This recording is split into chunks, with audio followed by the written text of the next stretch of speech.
पत्थर का चूल्हा और माँ की ममता। हम नई कहानी लेके आए हैं एक बार फिर।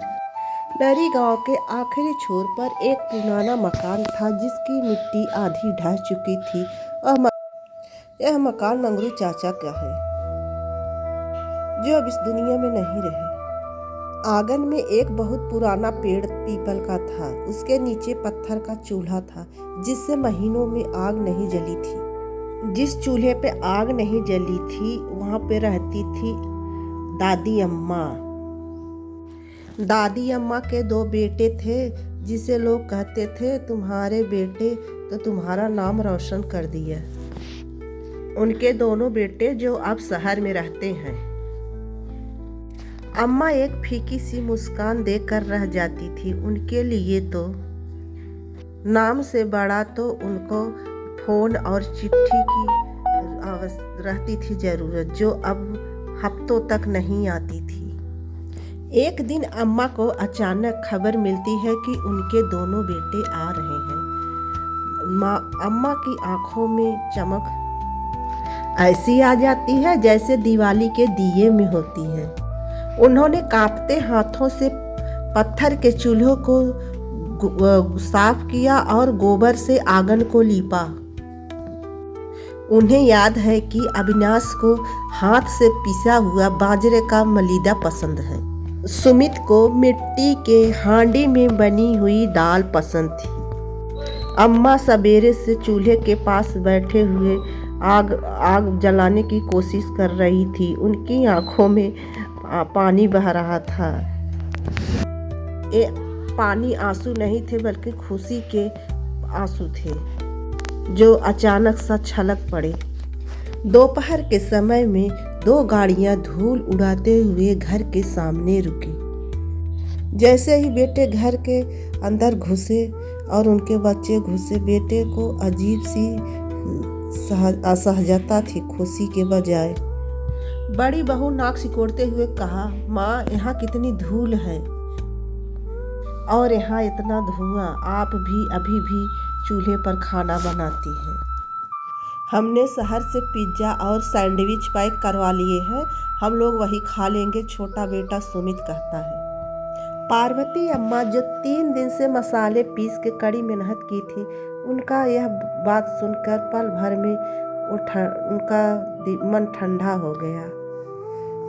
रात को जब सब सोने की तैयारी कर रहे थे तो अम्मा ने उनकी बातें सुनी। दोनों भाई आपस में बातें कर रहे थे, देखो अम्मा अब यहाँ अकेली नहीं रह सकती है, जो हम दोनों मिलके घर और ज़मीन को बेच देते हैं, जो पैसा मिलेगा उसे हम अपने बिजनेस में लगा देंगे।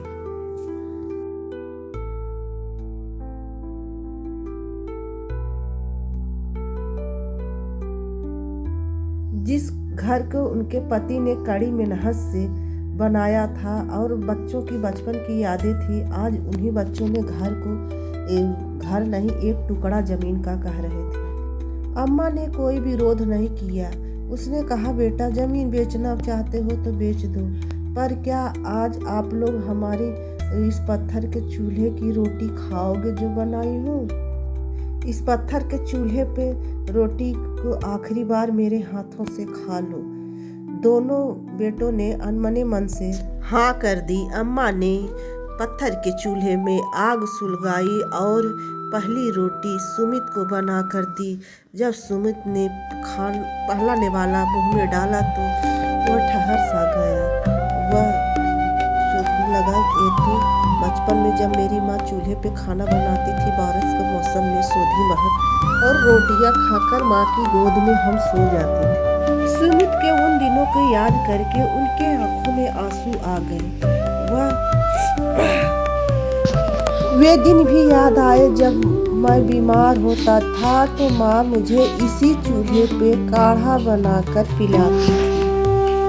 अम्मा ने धीरे से कहा, बेटा शहर की रोटियां खाकर तो पेट भर जाता होगा पर मन नहीं भरता होगा। अम्मा ने कहा, मैं इस घर को बेचना इसलिए नहीं चाहती हूँ क्योंकि जब तुम लोग शहर के भाग दौड़ से थक जाओगे तो तुम लोग के लिए एक रहने का जड़ हो।